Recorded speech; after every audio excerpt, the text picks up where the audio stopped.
بسم اللہ الرحمن الرحیم۔ السلام علیکم۔ اس ویڈیو میں ہم کتاب احیاء العلوم کو آگے کنٹینیو کریں گے۔ اس سے پہلے اگر آپ نے سبسکرائب نہیں کیا تو سبسکرائب کر لیں اور بیل آئیکن پریس کر دیں۔ تو شروع کرتے ہیں۔ باب نمبر 4، فہم قرآن اور تفسیر بالرائے کا بیان۔ شاید تم کہو کہ گزشتہ بحث میں اسرار قرآن کو سمجھنے اور پاکیزہ دل والوں کے لیے منکشف ہونے والے معنی کی عظمت بیان کی گئی ہے، یہ بات کیسے درست ہو سکتی ہے؟ حالانکہ رسول اللہ صلی اللہ تعالیٰ علیہ وسلم نے ارشاد فرمایا، ترجمہ یعنی جو قرآن کی تفسیر اپنی رائے سے کرے وہ اپنا ٹھکانہ جہنم میں بنائے۔ یہی وجہ ہے کہ ظاہری تفسیر کرنے والے اہل علم حضرات نے مفسرین میں سے ان اہل تصوف پر اعتراض کیا ہے جو حضرت سیدنا عبداللہ بن عباس رضی اللہ تعالیٰ عنہما اور تمام مفسرین کے خلاف بطریقہ تصوف کلمات قرآن کی تعویل کرتے ہیں۔ ان کے نزدیک یہ کفر ہے۔ اگر یہ صحیح ہو تو جو ظاہری تفسیر کرنے والوں نے کہا ہے تو پھر سوائے تفسیر یاد کرنے کے قرآن پاک کو سمجھنے کا کیا معنی؟ اور اگر درست نہ ہو تو پھر حضور نبی کریم صلی اللہ تعالیٰ علیہ وسلم کے اس فرمان کہ جو قرآن کی تفسیر اپنی رائے سے کرے وہ اپنا ٹھکانہ جہنم میں بنائے کا کیا معنی؟ جان لیجئے، جس نے یہ گمان کیا ہے کہ قرآن پاک کے صرف وہی معنی ہیں جو ظاہری تفسیر بیان کرے تو وہ اپنی ذات کی حد کے بارے میں خبر دیتا ہے، اور وہ اپنی ذات کے بارے میں خبر دینے میں سچا ہے، لیکن تمام مخلوق کو اپنا جیسا سمجھنے میں خطا پر ہے۔ معنی قرآن کا دائرہ بہت وسیع ہے۔ اخبار و آثار اس بات پر دلالت کرتے ہیں کہ عقل والوں کے لیے قرآن پاک کے معنی کا دائرہ بہت وسیع ہے۔ چنانچہ امیر المومنین حضرت سیدنا علی المرتضیٰ کرم اللہ تعالیٰ وجہ الکریم نے فرمایا، مگر یہ کہ اللہ عز و جل کسی بندے کو قرآن پاک کی سمجھ بوجھ عطا فرما دے۔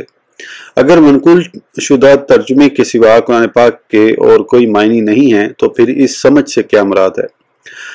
حضور نبی پاک صلی اللہ تعالیٰ علیہ وسلم کا فرمان معرفت نشان ہے، اِنَّا لِلْقُرْآنِ ظَاہِرًا وَبَاطِنًا وَحَدًّا وَمَطَّلَعًا، یعنی بے شک قرآن کا ظاہر بھی ہے اور باطن بھی، اس کی ایک حد ہے اور ایک مطلع۔ پس ظاہر و باطن اور حد و مطلع یعنی ابتدا اور انتہا کا کیا معنی ہے؟ امیر المومنین حضرت سیدنا علی المرتضیٰ کرم اللہ تعالیٰ وجہ الکریم نے فرمایا، یعنی اگر میں چاہوں تو سورہ فاتح کی تفسیر سے 70 اونٹ بھر دوں، اس کا کیا معنی ہے؟ حالانکہ اس کی ظاہری تفسیر تو نہایت مختصر ہے۔ حضرت سیدنا ابو ہریرہ رضی اللہ تعالیٰ عنہ نے فرمایا، یعنی بندہ اس وقت تک فقیہ نہیں ہو سکتا جب تک قرآن پاک کو کئی وجوہ سے نہ جان لے۔ قرآن پاک کتنے علوم پر مشتمل ہے؟ بعض علماء کرام رحمہم اللہ اسلام نے فرمایا، ہر آیت کے 60,000 مفہوم ہیں اور جو سمجھنے سے رہ گئے وہ اس سے زیادہ ہیں۔ بعض علماء کرام نے فرمایا قرآن پاک 77,200 علوم پر مشتمل ہے، کیونکہ ہر کلمہ ایک علم ہے۔ پھر یہ 4 گنا ہو جاتا ہے، کیونکہ ہر کلمہ کا ایک ظاہر ہے، ایک باطن، ایک حد ہے اور ایک مطلع۔ نیز رسول اللہ صلی اللہ تعالیٰ علیہ وسلم کا بسم اللہ الرحمن الرحیم کو 70 مرتبہ دہرانا بھی اسی لیے تھا کہ اس کے باطنی معنی میں غور و فکر کریں، ورنہ اس کا ترجمہ اور تفسیر تو ظاہر ہے اور اس قسم کی آیت کو بار بار دہرانے کی حاجت نہیں ہوتی۔ حضرت سیدنا عبداللہ بن مسعود رضی اللہ تعالیٰ عنہ نے فرمایا، یعنی جو اولین و آخرین کے علوم جاننا چاہتا ہے اسے چاہیے کہ قرآن پاک میں غور و فکر کرے۔ یہ چیزیں صرف تفسیر ظاہری سے حاصل نہیں ہوتی۔ خلاصہ کلام، تمام علوم اللہ عز و جل کے افعال و صفات میں داخل ہیں اور قرآن پاک میں اس کی ذات، افعال اور صفات کی شرح ہے۔ ان علوم کی کوئی انتہا نہیں اور قرآن پاک میں ان تمام علوم کی طرف اجمالی طور پر اشارہ ہے۔ ان کی تفصیل کی گہرائی قرآن پاک کو سمجھنے پر موقوف ہے۔ صرف ظاہری تفسیر اس کی طرف اشارہ نہیں کرتی، بلکہ ہر وہ چیز جو غور و فکر کرنے والوں پر مشکل ہے اور اس کے بارے میں مخلوق کے نظریات و معقولات میں اختلاف ہے، تو قرآن پاک میں ان کی طرف اشارے اور دلالتیں ہیں جن کا ادراک اہل علم ہی کو ہوتا ہے۔ تو ظاہری ترجمہ و تفسیر اسے کیسے پورا کر سکتی ہے؟ اسی وجہ سے حضور صلی اللہ تعالیٰ علیہ وآلہ وسلم نے ارشاد فرمایا، اقرأوا والقرآن والتامسوا غرائبہ، یعنی قرآن پاک پڑھو اور اس کے عجائبات تلاش کرو۔ مضبوط رسی، نور مبین اور نفع بخش شفا۔ امیر المومنین حضرت سیدنا علی المرتضیٰ کرم اللہ تعالیٰ وجہ الکریم سے مروی ہے کہ حضور نبی کریم صلی اللہ تعالیٰ علیہ وآلہ وسلم نے ارشاد فرمایا، قسم ہے اس ذات کی جس نے مجھے حق کے ساتھ مبعوث فرمایا، میری امت اصل دین اور جماعت سے ہٹ کر 72 فرقوں میں بٹ جائے گی، جو تمام کے تمام گمراہ اور گمراہ گروہ